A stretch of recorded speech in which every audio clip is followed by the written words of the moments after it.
o continuando, es ya empezando con esa parte formativa, sí. Digamos que a hoy, pues en esta etapa de tu carrera y que todavía te ves muy activo, sí. en lo que querés seguir, y que así lo dicen tus compañeros, de que ya estás en la etapa de ciudadano activo, de ciudadano preocupado, sí. Pero también litigante pues con el apoyo, sí. Mientras que otros de tus compañeros están pensando en el retiro. ¿Hay algún tema que vos digas, qué pesar, a mí en la vida me hubiese gustado explorar esta oportunidad, este tema en el mundo legal o en el mundo de los negocios y no se dio nunca la oportunidad? Sí, y eso motivó que desde el año pasado me metiera en unos temas que para mí eran absolutamente diferentes, y surgió de la problemática que está sufriendo este país, con que los políticos y los dirigentes hacen lo que quieran con las grandes empresas y todos nos quejamos, vamos a los cócteles, decimos, pero ¿cómo es posible que el señor de Ecopetrol tenga esa compañía así y no hacemos nada? Entonces, el año pasado, yo pues de nulidades electorales, creo que ni me dieron clases de esos en la facultad. Eso sí es muy difícil que se vea, ¿no? Y entonces, en el grupo de la universidad, alguien dijo, pero ¿qué vamos a hacer con este señor Benedetti, que ahorita lo refería, y lo nombran en la FAO y no pasa nada? Y entonces un fin de semana me senté a estudiar sobre nulidad electoral, llamé a Guillermo Villegas, le dije, Guille, presentemos una demanda de acción de nulidad electoral, pero no digamos que sea porque él no sabe, no tiene el segundo idioma, digamos porque ahí se está afectando la moralidad administrativa. Y entonces hicimos un planteamiento de moralidad administrativa, fueron varias demandas que se presentaron contra el nombramiento de Benedetti, se acumularon y el Tribunal Administrativo de Cundinamarca dictó un fallo que todos lo conocen, donde dice sí, hay una nulidad de esa elección porque él no tenía el segundo idioma y lo tenía que tener. Y con respecto a la moralidad administrativa que yo había mencionado en mi demanda, no dijo nada. Entonces yo pedí al tribunal que complementara y me dijo, no, yo sí le dije, sí, 2 renglones, pero no me dijo si no procedía o no procedía. No la desarrolló. Y subió al Consejo de Estado y el Consejo de Estado tampoco lo quiso pues como meterse en el tema, sí. Desarrollarlo. Y lo único que hizo fue en el último numeral de la sentencia decirle al Tribunal Administrativo que en lo sucesivo, frente a nulidades electorales, tenía que pronunciarse de todas las causales y que si una causal era la moralidad administrativa, ¿cierto? La tenía que desarrollar. Eso es un poco frustrante porque eso salió hace 1 mes, 2 meses, y uno lo ve esta semana atacando a la magistrada, claro, que está ejerciendo sus funciones, y sale y es capaz como de sostener pues que eres un pobre viejecito, pero que tiene un poco de bienes, cómo los adquirió. Eso tiene que ver con la moralidad administrativa. Claro. Recuerdo que en esa demanda yo refería unos planteamientos muy importantes que Enrique Gil Botero, que es un gran amigo, hizo cuando estuvo en el Consejo de Estado sobre la importancia de mirar la moralidad administrativa, porque es que en el CEPACA los actos administrativos tienen que respetar ese principio. Y entonces no, el omnímodo señor presidente, como la Constitución dice que él dirige las relaciones internacionales, se olvida de que tiene que respetar. Claro. Ese fue uno de los procesos. El otro que inicié también y que son esos temas que te han gustado. Sí, que me gusta, pero hay que empezar a estudiar. Entonces claro, aquí en la oficina tengo un muchacho que es un muy buen constitucionalista y le encantan esos temas. César, vamos a trabajar este tema. Y me dice, venga. Y en tiempos de él vamos construyendo, y lo que hicimos fue demandar la elección de Jorge Andrés Carrillo en ISA. Presentamos una nulidad electoral, un diputado presentó otra, finalmente ya están acumuladas, pero ahí yo hice una gestión de hacer un poco de testimonios de pruebas anticipadas, y estuve yo creo que 2 meses solo interrogando a todos los miembros de la junta directiva, a los que dijeron que no eligieran a ese señor porque no tiene las calidades, y a los que lo eligieron. Que sí. Uno de ellos, Luis Ferney Moreno, quien estos días en Cambio le sacaron una crónica bastante interesante de todas los contratos que tiene con respecto a los temas de energía con Venezuela. Y hoy ese proceso se está tramitando en el Consejo de Estado. Estamos en evacuar algunas pruebas que pedí que trajeran algunas investigaciones penales, porque Jorge Andrés Carrillo, cuando fue gerente de PM, no firmó muchos contratos porque los políticos son así. Firme usted, pero tuvo que firmar 2 contratos, uno del tema de seguridad de empresas públicas de Medellín y otro de los restaurantes de Hidroituango. Wow.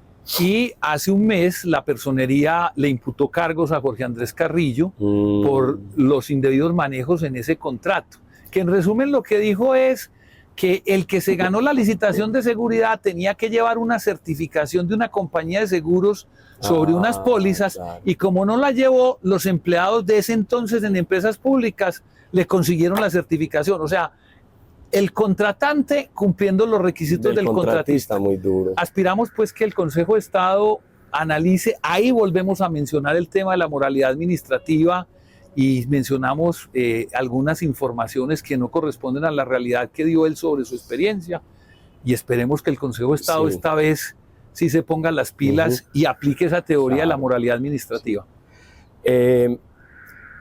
Cuando se es independiente hay algo muy complicado, y en tu caso, pues que mira que si nos has dicho, yo no he tenido jefe, yo arranqué solo y voy solo, y es que cuando llegan los problemas, no es como en la empresa que uno tiene un equipo para preguntarle, un jefe y la responsabilidad, sino que la responsabilidad de uno tiene que resolver.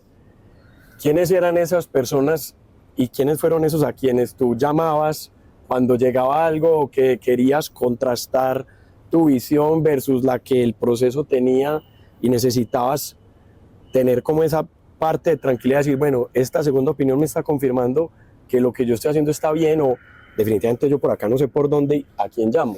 No, mira, yo no acostumbro pues llamar a un colega a decirle qué opinas de este proceso. No, porque por ejemplo, una persona con la que tengo absoluta confianza es Enrique Gil Botero, pero él ha desempeñado ministro de Justicia, consejero de Estado, pues yo no lo puedo llamar a decirle, Enrique, ¿qué pensás de esto? Pues porque no está bien. No, yo siempre he tenido como estructura aquí en la oficina, siempre he tenido unos muy buenos abogados recién egresados y unos que tienen experiencia. Yo tengo aquí abogados que han durado 15 años, 10 años, 9 años, aquí hay un buen nivel de permanencia.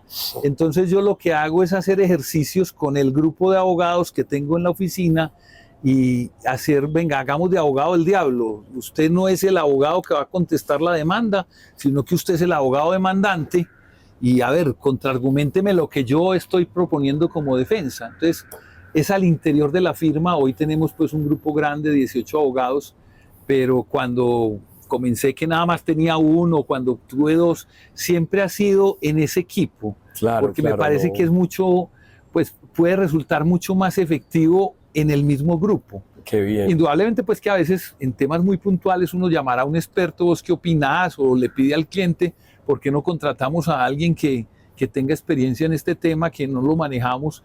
Porque en los procesos judiciales, o sea, uno puede tener la experiencia en el litigio, puede ser muy buen procesalista, puede tener fundamentos de contratación, de responsabilidad civil, pero a veces llegan unos temas tan especializados que uno dice, no, venga, asesorémonos, pero básicamente es con el equipo. Bueno, esta es otra de esas preguntas también de esta parte formativa, y también como para conocer, a ver tu pensamiento frente a algunos mitos. Y todo el mundo le dice a la gente, es que es mejor un mal arreglo que un buen pleito. Y vos ahí frente a eso, como buen litigante que has sido, y que para ti, digamos que los procesos han sido también ese objeto de estudio, ¿en qué puntos y esas herramientas que has ido desarrollando, porque sos muy reconocido por promover la conciliación hasta donde mejor sea posible, cómo lo enfrentás y cuál es la visión que tenés frente a eso? Yo siempre, para tomar las decisiones de mi vida, las profesionales, las personales, hago un DOFA. Sí. Debilidades, fortalezas, y dependiendo de ese resultado del DOFA tomo las decisiones. Sí. Es correcto. En los litigios también hago ese DOFA. A veces uno se casa con la idea y se convence que todo lo que propuso como excepción le va a resultar. Por el sesgo. ¿Cierto? Sí, porque pues, estoy convencido que lo que estoy argumentando eso es. Pero a veces hago el ejercicio de, a ver, venga, miramos el riesgo judicial. ¿Quién me va a fallar este negocio? ¿En qué tendencia está? ¿Cuántos años? Por más que yo esté convencido que mi tesis de defensa sea la que va a salir, pues tengo una responsabilidad con el cliente y decirle, oiga, venga, es que esto va a llegar en el juzgado tal, ese señor tiene tal lineamiento frente a este tema, o va a llegar al tribunal, o a veces el costo-beneficio. Hombre, puede que en este negocio saquemos un fallo absolutorio, pero qué tal que nos impongan una condena del 50%, ¿cierto? Que se ve mucho en los tribunales arbitrales. El árbitro parte el muchachito, como el rey Salomón era. Muy salomónico, muy salomónico. Entonces uno tiene que, y el tiempo le va enseñando a uno. Cuando yo salí de la universidad, todavía no existía la figura de la conciliación. Ajá. Y entonces cuando llega la primera ley de conciliación, te toca estudiarla y meterte en el chip. A veces en estos días me pasó un muchacho joven y decía, es que yo no voy a conciliar, me puedo ofrecer todo lo que quiere, yo quiero seguir en este proceso. Y yo le decía, oiga, me sorprende que alguien formado en su universidad, en toda la estructura de la conciliación, tenga esa concepción. Y yo, que soy de los viejitos, que lo que me enseñaron fue a litigar, haya cambiado mi chip. Y hay veces en que uno tiene que ser claro y decirle al cliente, venga, que esto es mejor conciliar. Sí. Otro par de preguntas así por el estilo, que todo esto, mira, tan interesante que es formativo, y es, ¿hasta qué punto y cómo enfrentás cuando vos decís, es que aquí no hay proceso, pero yo no me puedo prestar como instrumento del cliente para la satisfacción de un ánimo más que de justicia, como de vengarse o de ofender o de molestar al otro a través de uno como abogado para que presente unas demandas que uno eventualmente sabe que no, o que uno eventualmente sabe que el proceso no va para ningún lado y le dice al cliente, le dice, hombre, creo que le sale mejor ahora usted organizarlo y recibir y ponga eso a trabajar en otro lado. Claro. ¿Cómo lo has ido manejando y cómo llegas? Mira, porque hay veces que el abogado se enamora más del caso que el cliente ya no quiere, pero el abogado dice, pero como que no, si mira esa tesis tan rica que ya no vamos a ganar allí y hay que renunciar al caso. No, esas dos posiciones. Sí, uno tiene que desapasionar del convencimiento que tiene en un caso, porque si no, el que sufre las consecuencias es el cliente.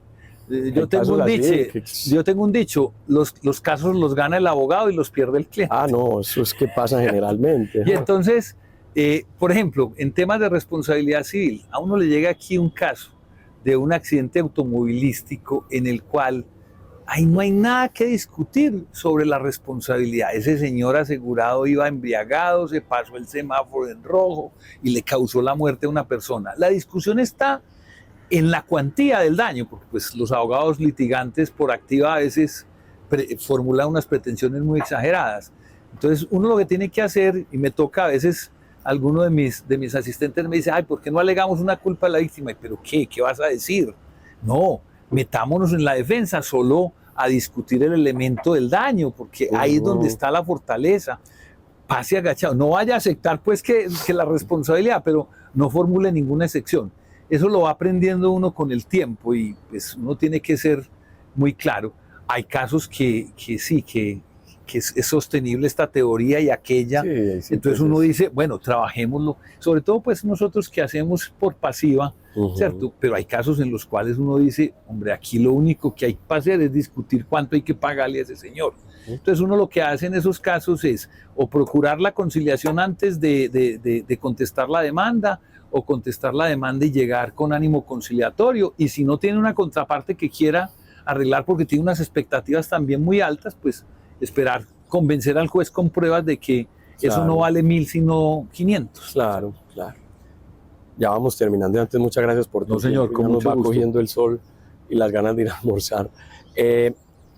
Y para pasar ya a esos últimos consejos específicos, y es, hoy hay una realidad y es la congestión de la justicia, y también que a veces pienso yo que puede ser, uno, porque los abogados no sabemos escribir, dos, porque también somos muchos abogados, y tres, porque se ha abusado de los mecanismos constitucionales. Digamos que eso es como mi tesis, yo a veces que la pienso, que he tenido amigos que también son jueces y me dicen, es que a mí me mandan una cosa de 100 hojas, yo me tengo que pronunciar frente a todo, pero yo sé que para decidir solo necesito 20 hojas. Sí. Entonces también ahí, hoy tú en ese ejercicio que has ido desarrollando y frente a la congestión de la justicia, que más allá de cambiar códigos y que hayan nuevas leyes y cosas, yo digo que a veces la gente cree que el cambio se da en el otro con la ley y no dicen, venga, ¿y yo cómo le hago la vida más fácil al juez, como tú decías ahora? Pongamos en los numerales, sí. Y has aprendido esas otras técnicas. ¿Qué tendrías para hablar frente a esa parte de la justicia? Y la dejo en punta para que la conectemos y de pronto está por ahí alguna respuesta también. El uso hoy de la inteligencia artificial en el ejercicio y que esta semana tuvimos una decisión grave del Tribunal de Sincelejo, pues que había sacado 2 citas que no existían, de unas sentencias que sí existían, indudablemente. De tutela pues, de la doctora Adriana Martínez. Son varios temas los que me planteas. Punticos, pero solo así como y cheque ya vamos cerrando. A ver, en el tema de la congestión de la justicia, pues a los abogados, vos sos más joven que yo, a vos no te tocó la época, la que relatábamos del Palacio de Justicia, de la justicia escritural. Yo recuerdo que uno de mis profesores de procesal decía que la vida útil de un abogado son 3 ordinarios. Sí. Hoy no, o sea, cuando yo empecé a litigar un ordinario, yo tuve procesos que se demoraron 15 años o 16 años con primera, segunda y corte. Hoy, y yo ahí digo que la oralidad ha servido y la virtualidad ha servido, yo no tengo, aquí en mi oficina, no tengo un proceso que la primera instancia tarde más de 1 año. Qué bien. O que en el tribunal se demore otros 2 años. Entonces, cuando uno compara 18 años, cuando empecé a ejercer con 3, algo se hizo bien. La legislación, el sistema oral, ¿cierto? Que hay mucha congestión, claro, porque yo, por ejemplo, pienso que uno de los grandes factores de la congestión es que no hayan jueces constitucionales. Usted oye un juez que le dice, doctor, tengo que suspender la audiencia, no puedo seguir aquí porque tengo 4 tutelas para fallar. Una habeas corpus. Cierto, entonces yo creo que hay que hacer alguna reforma de crear unos jueces constitucionales que se dediquen. Además, porque eso garantiza que si es un juez que todos los días está mirando derechos fundamentales y las vulneraciones a esos derechos fundamentales, pues lo va a fallar con más. Pero uno dice, un abogado me dice, no, presentémoslo en un penal que es que se no sabe nada de este tema civil. Y le toca al penal y entonces lo falla en la tutela. Entonces eso es muy importante. En el tema de la inteligencia artificial. Sí, no, lo que quería insistir era porque tú has sido también, y quiero aprovechar acá, que tú también has sido muy, y que lo impulsas a través de la educación en tu equipo, pero también lo has sostenido y es en también, venga, la efectividad la forma, sí. Y que nos contabas que también hiciste un programa adicional a lo que es derecho, a lo que es la lectura, de aprender a escribir cuentos con escritores, también como que has sido un promotor también si usted le puede escribir bien y escribirle concreto, como decías ahora, si el demandante me mete 10 hechos en un mismo párrafo, pues ¿por qué no nos ponemos de acuerdo en que, no sé si llegar al nivel como en California, que hay límite de páginas en el reglamento del procedimiento, pero ¿cómo lo ves? En esa partecita es como... Y lo va a señalar con una práctica que se está volviendo muy común de firmas bogotanas o de aquí de la zona, y es que para interponer un recurso, entonces se gastan 3 hojas contándole al juez qué fue lo que dijo en el auto. El juez ya sabe qué dijo en el auto. Y entonces otras 2 páginas sobre la procedencia del recurso. No vea, es de citar el artículo 323, dice cuáles autos son apelables y este es de esos, ¿cierto? Y ya después decirle al juez por qué estás discrepando en el recurso.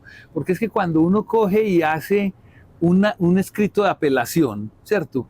Y lo pone muy denso, pues lo que está invitando a esa jueza es a que no lo lea, o un alegato de conclusión que tenga. Habrá casos en que lo complejo necesita 100 hojas para escribirlo, pero yo creo que el cotidiano de los procesos permite en un 1, 2, 3, y yo le digo mucho a mis abogados, venga, no escriba párrafos que tengan una extensión de media página, porque usted le tiene que facilitar al juez. El juez tiene otros 1500 procesos como este, y si usted le escribe muy denso, le está complicando la vida. Claro. Entonces, si hemos utilizado... Muchos abogados que quieren enseñarle derecho al juez, eso también a mí me parece tan harto. Correcto. Pues como que usted cree que el juez no se sabe el artículo. Sí. De la admisión o no inadmisión de la demanda. Creo que no es el 318 los recursos, pues como... Sí, dígale pues, que como... por qué cuando le inadmitió la demanda le faltó mirar el requisito 3, pero dígale eso puntual, pero no empiece pues con toda la perorata. Yo creo que aquí en la firma hemos ido como yo me acuerdo que los alegatos de conclusión nosotros los hacíamos y escribíamos. Entonces ya, si estamos diciendo que el juez debe confirmar la sentencia, tenemos un acápite donde decimos cuáles son los aciertos del juez y otro acápite donde controvertimos los motivos de inconformidad del apelante. Vea, no le haga caso a ese abogado porque él está diciendo es una apreciación subjetiva. La prueba dice que usted falló bien, ¿cierto? Entonces, ser más concreto. Claro. Ese es un tema. Y antes de pasar, de hablar de inteligencia artificial cortico, y perdón, es que yo podría quedarme aquí haciéndote preguntas hasta pasado mañana porque este tema me encanta, pero miraremos después si hay una segunda parte y es arbitraje obligatorio, que también se discute mucho como nuestros vecinos en Perú que tienen arbitraje obligatorio en controversias contra el Estado. Para ti eso hoy, la hice también otro litigante que ya pasó por aquí, que es Martín Giovanni Orrego, y decía, no, de ninguna manera. ¿Cuál sería tu posición? Yo también pienso que de ninguna manera. Obligatorio? Sí, porque es que eso va en contra de la misma filosofía del arbitraje. El arbitraje es un método alternativo al que llegan las partes porque quieren. Entonces eso de que me lo impongan, ¿cierto? Creo que no es procedente. Y desnaturalizaría el efecto que tiene la especialidad, porque es que esa es la virtud del arbitraje, la especialidad, y que pues puedan acudir las partes. Eso es un tema que a mí me causa ahí con el tema, la discusión, y todavía que me gusta mucho pues por el tema de la vida. Bueno, y lo de la inteligencia artificial, en el ejercicio y en la incidencia en la justicia, que viene siendo el tema, pues ya tú que has visto todo el camino y que te ha tocado litigar, como nos contaste, en todas las fases y con todos los códigos desde 1980 hasta hoy. En inteligencia artificial puedo relatar dos experiencias. Un abogado que trabajó conmigo, que ahora está independiente, me dice, Julio, tengo un súper técnico que nos puede montar con inteligencia artificial, que uno le entregue todas las sentencias del Tribunal Superior de Medellín Sala Civil, y él con una buena inteligencia artificial, porque ahí el secreto está como preguntas, él te hace un resumen y te dice cómo está el estado de la jurisprudencia del Tribunal Superior de Medellín en materia de perjuicios morales. Si hay lesionados, si hay muertes, si la lesión es superior o inferior al 50%. Y me metí en eso y le digo, bueno, ponga pues a ese ingeniero a que haga ese programa. Y yo me quedé descrestado porque un viernes, nos conectamos, yo me estaba tomando un vinito y yo levanté la copa. Él entonces le metió 20 jurisprudencias. Y cuando yo levanté la copa, me tomé un sorbito y la descargué. Eso ya tenía en un cuadro de Excel el resumen de las 20 jurisprudencias. ¿Sí? Y en estos días, la otra experiencia, una de las abogadas me dijo, doctor, voy para una diligencia de interrogatorio de parte, le voy a suministrar a la inteligencia artificial la demanda, la contestación, algunos documentos, y le voy a decir que me sugiera preguntas que le pueda hacer.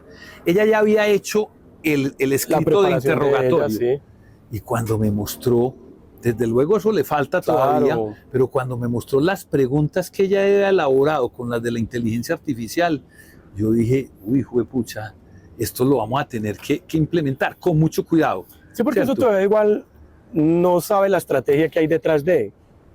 ¿Qué es lo que sí me parece muy peligroso es que los jueces la usen para dictar sus sentencias. Eso sí me parece muy peligroso. Sí, o sea, que haya jueces autónomos todavía yo no creo, pero sí.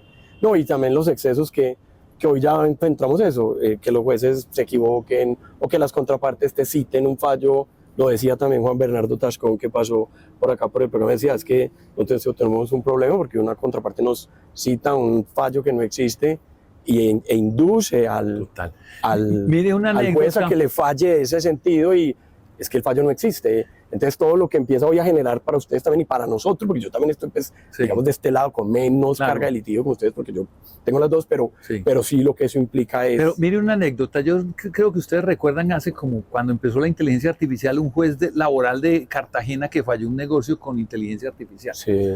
Entonces un día me encontré con Juan Guillermo Herrera, pues que es uno de los laboralistas importantes de esta ciudad, y me encontré con él en Cartagena y estábamos en el Hey Festival, y la vez pasada todas las preguntas que le hacían a los escritores que estaban presentados en el Hey Festival era, ¿usted qué piensa que se escriba una novela, un cuento o una poesía con inteligencia artificial? Entonces salimos al receso y me dice Julio César, mira lo que me pasó. Me invitó el Colegio de Abogados Laboralistas a que hiciéramos una charla sobre el uso de la inteligencia artificial, porque había salido ese fallo. Entonces yo entré y les dije, ¿ustedes me dejan hacer un ensayo? Y claro.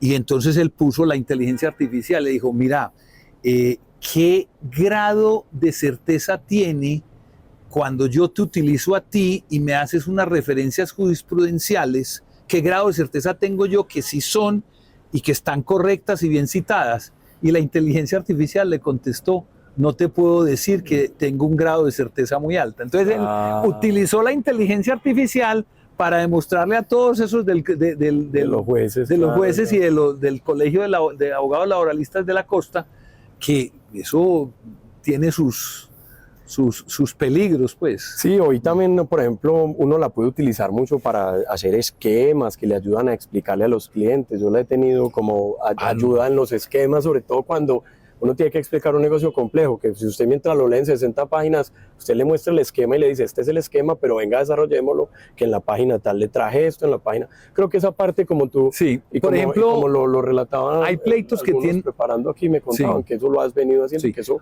hay pleitos porque te gusta graficar, sí, sos muy de escribir, de graficar. Hay pleitos donde la documentación, la prueba documental que hay son, por ejemplo, esos pleitos de temas de energía, contractuales, esos son unos cartapacios de información. Entonces uno leerse todo eso, hay una de esas inteligencias artificiales que te hace muy buenos resúmenes. Y con lo que esa te hizo de resumen, vos podés pedir que te haga una presentación de PowerPoint resumiendo lo que dicen esos documentos. Yo creo que hay que utilizarla como herramienta. Como herramienta. Pero yo estoy seguro que nunca va a desplazar el ejercicio que hacemos los litigantes, los que trabajamos en pasiva, de decir cuando nos llega la demanda, a ver cómo vamos a atacar esta demanda que está muy bien fundamentada y planteamos las excepciones y buscamos la nueva teoría. Yo creo que, o sea, no nos van a desplazar. Y además que hay muchas cosas de estrategia procesal que uno dice, este argumento yo todavía no lo puedo sacar, si reformo la demanda o no reformo. Pues si me reforman o no me reforman la demanda, ustedes que son los que contestan, o si esto va para casación o para tutela, o si porque esa es la parte que la gente no ha podido entender, es que hay veces sí, muy buena la inteligencia artificial, pero lo sacaste todo de entrada y después te dieron palo y te quedaste sin estrategia para el resto, entonces, inclusive, como dice la canción de diciembre, tengamos paciencia, hermano. Sí. Inclusive la inteligencia artificial, pues que ahora está tan de moda, si ustedes se remontan a los fallos de la Superintendencia de Industria y Comercio, la Superintendencia de Industria y Comercio lleva años haciendo una buena base de datos de los fallos que tienen que ver con temas de consumidor, y ellos proyectan los fallos con base en esa data que tienen. En ese repositorio, ¿cierto? Sí. Pero es una forma, pero indudablemente pues que el que va a firmar la sentencia pues tiene que hacer verificaciones, mirar. Yo creo que eso va a estar interesante. Y nos tenemos que meter, o sea, el abogado litigante que no se meta en ese cuento de la inteligencia artificial. Sí, eso está interesante. Va a salir. Porque yo digo que ya para ir, esto es un tema, de nuevo, es otro temazo que es para proponérselo a Esteban ahora ya en el Instituto de Responsabilidad, es la responsabilidad profesional de los abogados por el mal uso de la inteligencia artificial, o que fue como pasó en su momento la tendencia con los médicos por esos errores, o la responsabilidad de los jueces por el error judicial, inspirado en que vamos a ver qué ponencia nos trae el profesor Gaviria, que 8 días en EAFIT, que va a tener ese Juan Carlos. Sí, que va a tener esa conferencia que hay sobre la responsabilidad del Estado por el error judicial, va a ser ahí. Entonces, bueno, ya estas son más corticas, ya para ir cerrando, de recomendaciones del día a día. Sabemos que eres un hombre que te gusta la naturaleza, que te gusta caminar, que te gusta estar en contacto con los animales, el campo. Mira, pues que tienes tus plantas y te gustan mucho. Digamos que en la construcción, ya más allá del derecho, ¿qué son esas otras herramientas que tú dices que son indispensables para seguir construyendo una buena carrera profesional? La literatura ha estado siempre en tu vida, el arte de narrar historias hoy lo estás incorporando, como nos contabas, y ahorita pues enseñamos que hiciste un curso y todo eso. ¿Qué otras habilidades tú dices que uno a veces en su momento cuando se formó no las tuvo en cuenta, que muchos les dicen, a mí no me gusta que les digan habilidades blandas, porque no son Sí. muchas veces eso es lo que le saca a uno el hablar con la otra persona, ayudarlo a bajarse del ego, que es todo ese tipo de que tú hoy aplicas y que sigues y que te gusta tener, meditas o no, toda esa parte de construcción ya interna, más allá de ya lo que ya nos has contado, el código de las acciones, del proceso del... Yo soy un tipo muy, muy racional, muy práctico. Tengo un hijo que se desempeña en el budismo tibetano, pero hasta allá no he llegado pues de sentarme a meditar en las prácticas que él hace. Pero yo creo que hay otras prácticas de meditar. Cuando yo me dedico todo un fin de semana a cultivar mis cimbidium, mis orquídeas, o a estar jardineando en la finca, yo creo que eso es bueno. Una práctica que yo creo y que hay que fomentar en las universidades es el hábito de la lectura. En estos días hice una encuesta aquí a mi grupo a mí me gusta mucho preguntar. Yo creo que mi otra profesión era la de periodista. Yo siempre estoy preguntando, yo me monto en un taxi y le pregunto al señor cómo es su día a día. Y entonces hice una encuesta de cuántos libros habían leído en este año que ya está finalizando, y el promedio no superaba 2. Yo creo que a las universidades les está faltando crear el hábito de la lectura.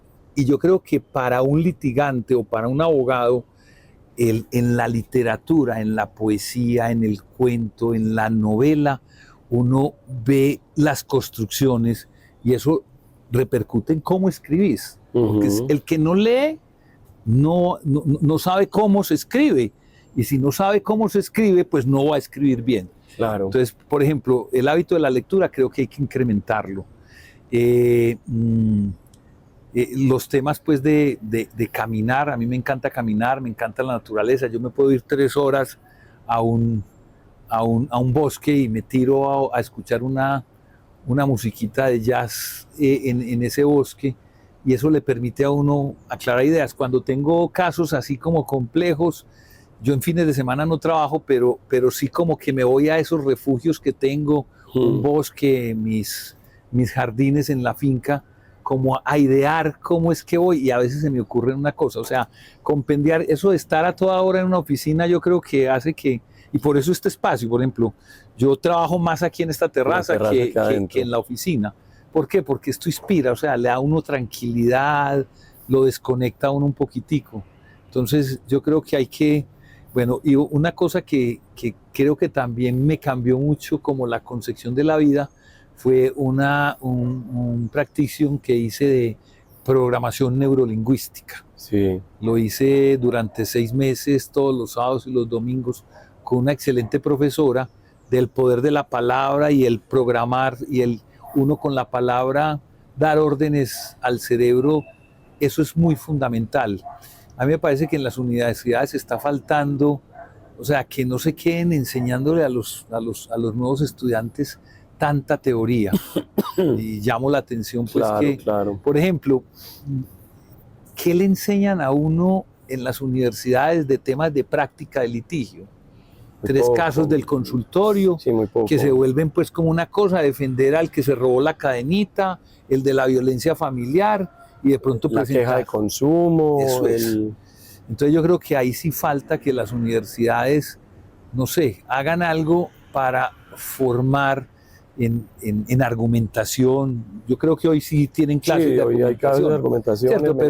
Pero a veces la argumentación se queda en la teoría. Se vuelve a una clase de filosofía. Es correcto, no, venga, coja usted este papelito y constrúyame pues una argumentación jurídica en torno a la causa frustrada, ¿cierto? ¿A qué estudiante de Derecho le ha puesto un profesor, venga, escriba usted qué piensa sobre el negocio frustrado? Creo que no, eso está faltando. Sí, cosas así.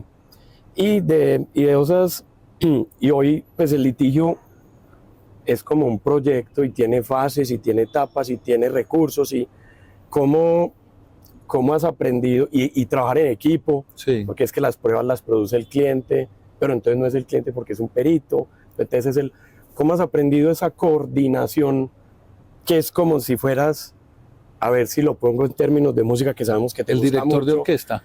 Sí, como de espaldas al público, de frente a la orquesta, aquí dando órdenes, claro. Porque igual al final vos sos el que coge el lapicero y firmas y revisas todo.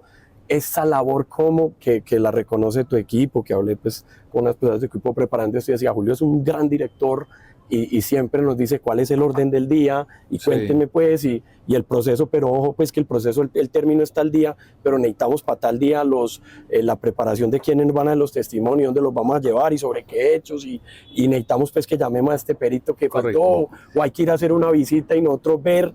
Eso eres muy de eso de no solo quedarte con lo que el cliente te cuenta y no, a ver, yo veo, fue un accidente, pues yo voy a ir al lugar de los hechos a ver qué fue, porque a mí puede que se me ocurra algo que el cliente no me mostró. Indudablemente, tips como así para uno aprender, y aprendiste fue a son de los años, o hiciste alguna práctica en gerencia, dirección de empresa, que es que eso es una empresa de 18 personas, 18 nóminas, 18 años, y eso, o te apoyas también en administradores de empresas que te ayudan, más empírico. Y yo pues tengo como varios tips. Yo, por ejemplo, le digo a mis abogados, aquí los términos se vencen el siguiente día.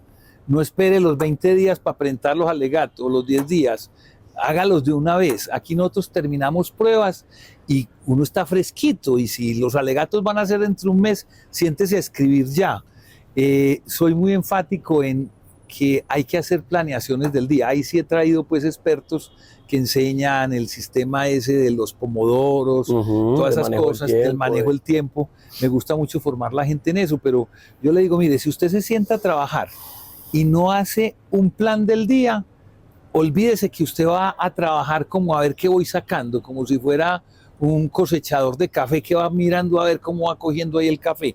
El plan del día y al final el balance del día. A ver, yo me proyecté a hacer 8 actividades y no hice sino 3. ¿Será que me equivoqué y puse la que debía empezar de primero, la dejé de quinta y por eso no la alcancé?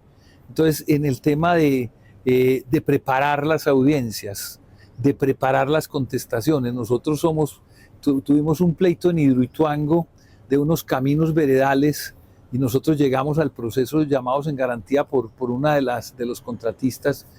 Y yo, la verdad, yo miraba esa demanda y miraba las contestaciones que habían y yo decía, ¿pero qué es lo que pasó allá? Entonces mandé uno de los abogados y se fue con gente de empresas públicas de Medellín 3 días a recorrer los caminos. A los 8 días salió en el Colombiano, que era una de las zonas con más minas quiebrapatas de esa zona. Te salvaste, no pisaste ninguna.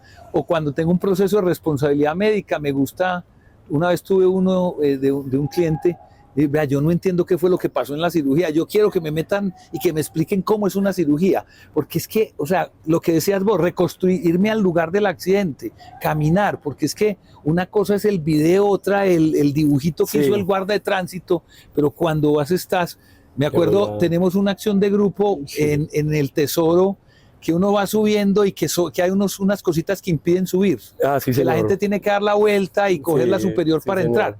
Entonces, esos dueños de esos apartamentos iniciaron una acción de grupo diciendo que perdieron valor en sus inmuebles porque ya no tienen sino un ingreso. Yo decía, y los que viven en San Lucas tienen que coger la inferior y entonces, cuando estábamos contestándola, me decían, no, es que es ahí subiendo el Tesoro donde están las cositas esas como los volarditos. No, venga.